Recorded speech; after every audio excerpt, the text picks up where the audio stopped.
everyone, and welcome to the first installment of Keep Your Fork. My name is Erin, and today we will be making homemade ice cream sandwiches with chocolate chip cookies and vanilla ice cream. Let's get cooking, or rather, let's get baking.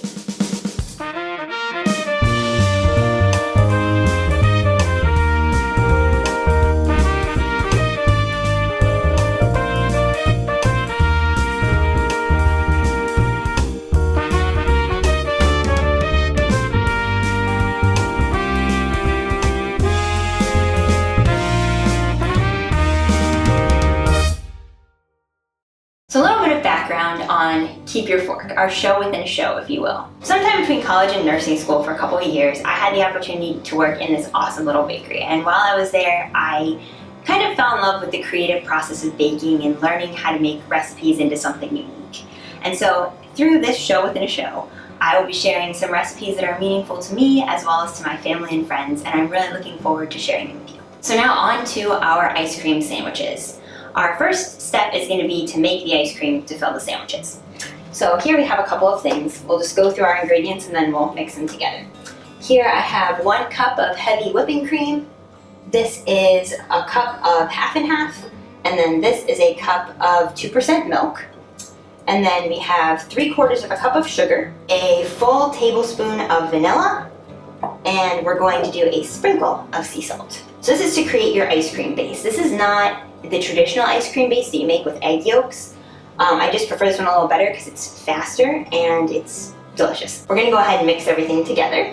All your ingredients in one bowl. Heavy whipping cream, half and half, and your milk. The original recipe for this calls for 2 cups of heavy whipping cream. I find that to be like too rich for me.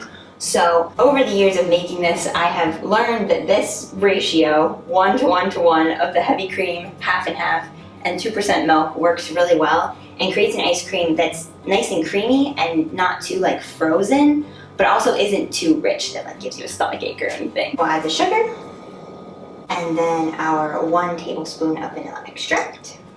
And finally, a little sprinkle of sea salt.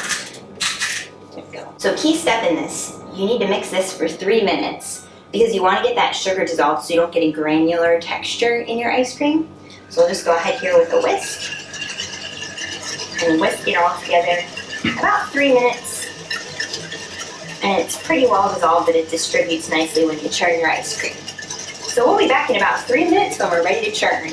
Alright, so 3 minutes have passed and we have mixed up our beautiful ice cream base here. So now it is time for us to load this into our KitchenAid ice cream bowl. If you don't have an ice cream bowl for your mixer, you can always use one of those old-time crank ice cream machines. My grandparents had one, it was a lot of fun. Or if you prefer to buy ice cream from your local grocery store or a local ice cream shop, that's also fine too. I just kind of like this recipe, so I figured I'd share it today. But we're gonna pour this in here.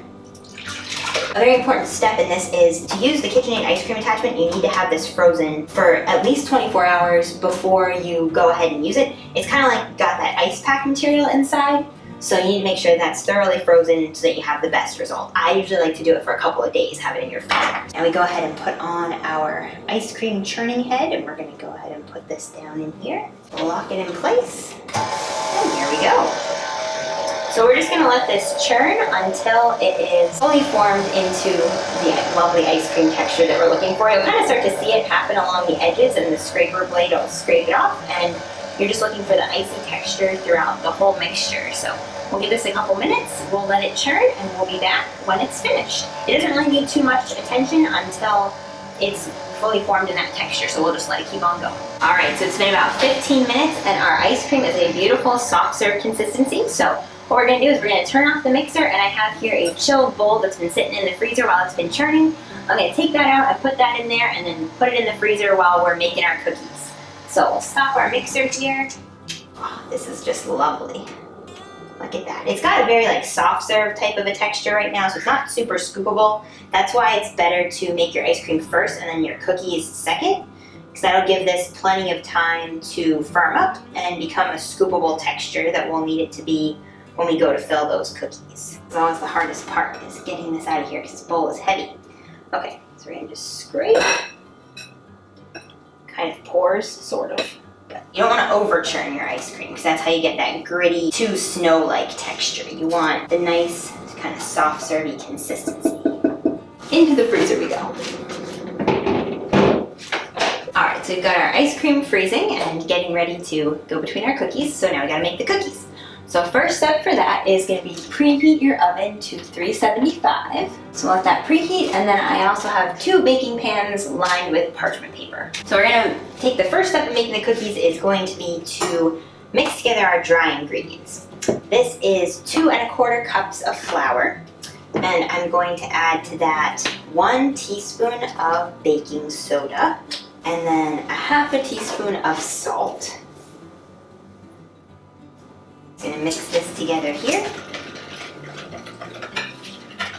And we'll set that aside. We're gonna combine that with the wet ingredients in just a little bit. So your next step is going to be to combine the wet ingredients. So the first thing we're gonna do is we're gonna take 2 sticks of softened unsalted butter, and we're gonna cream that together with a 1/2 cup of white sugar and a 1/2 cup of brown sugar. So put all that in here. I have switched the bowl of our stand mixer. We're back to the regular standard bowl with the paddle attachment. Get the butter going a little bit.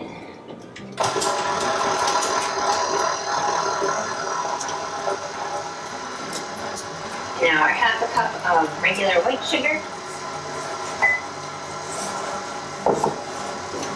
And 1/2 cup of brown sugar. I have here dark brown sugar. I think you can use either one. I've done it with both and it's been successful both times. So we're gonna use dark brown sugar today.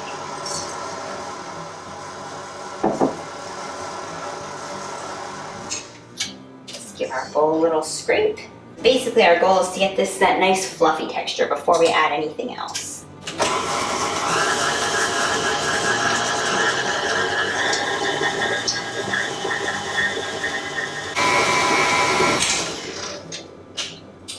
One more scrape and I think we should be good. We're getting there.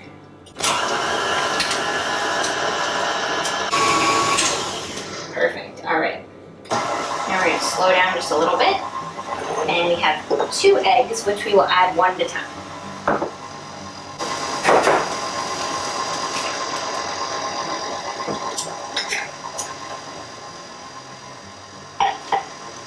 Our first egg is all mixed in, so we're going to go ahead with our second.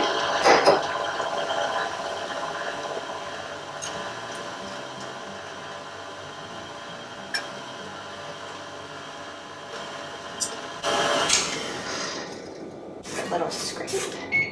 Almost there. Oh, and our oven is ready to go. Looks good. And now we have 2 teaspoons of vanilla. Okay. All of our wet ingredients are now nicely combined. So we're going to go ahead and get the dry ingredients added to this. Okay, so we've got our wet ingredients all mixed together, and we're going to take our dry ingredients that we mixed up before and start adding them here. Nice and slow.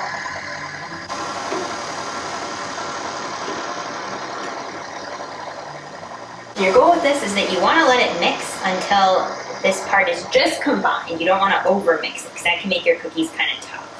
Alright, I'm going to stop this for a minute and take off our little shield attachment. So now we're just going to give our bowl a little scrape, and then we will be done with adding the dry ingredients.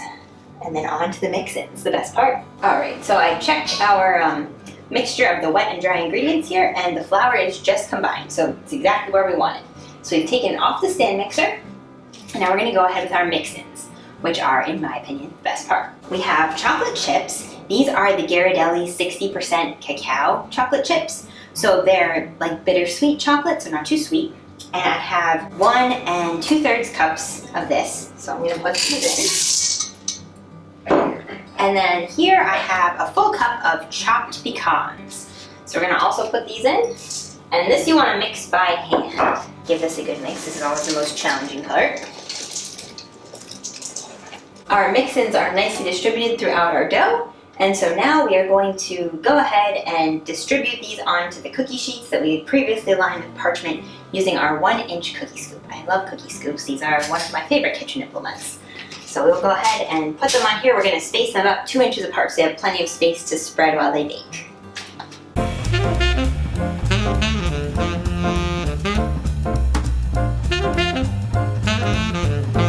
So we've got our cookies scooped out here onto our lined baking pans, and we're gonna go ahead and put them into our preheated oven. Again, that's 375 degrees, and they're gonna go in for 9 to 11 minutes. I usually like to start with 10. So we'll put them in for 10 minutes to start off.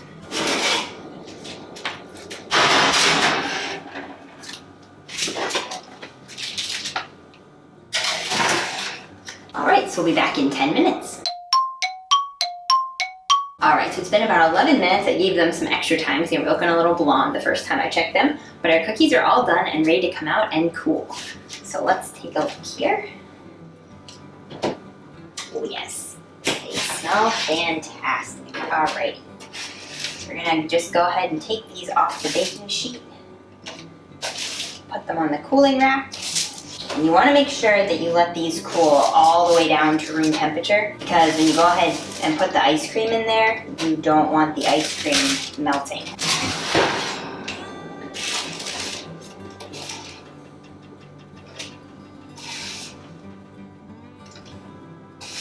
So we've got all of our lovely cookies completed. Our ice cream has been in the freezer for about 2 hours or so. So now we're just gonna construct a couple of these sandwiches. I'm gonna do a few for you now, and then I'll finish the rest a little bit later. Try to pick some nice cookies that match up really well.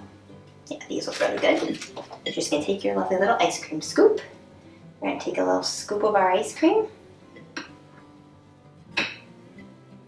Plop it on there. There we go. So pretty. Sometimes the hardest part of these is matching up your cookies. Another nice little scoop. Tastes good. So now we have our finished sandwiches.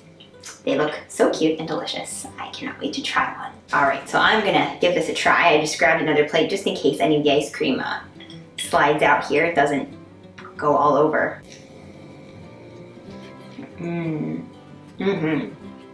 That is so good. Tastes like summer. And so with that, we have finished our delicious recipe. Thank you all for watching. If you have any recipes you'd like us to try, you're welcome to put them in the comments below, or you can fill out the Google form, which you can find in the description box. Until next time, we will see you then. God bless. And thank you again for watching. I'm just gonna finish my lovely little sandwich.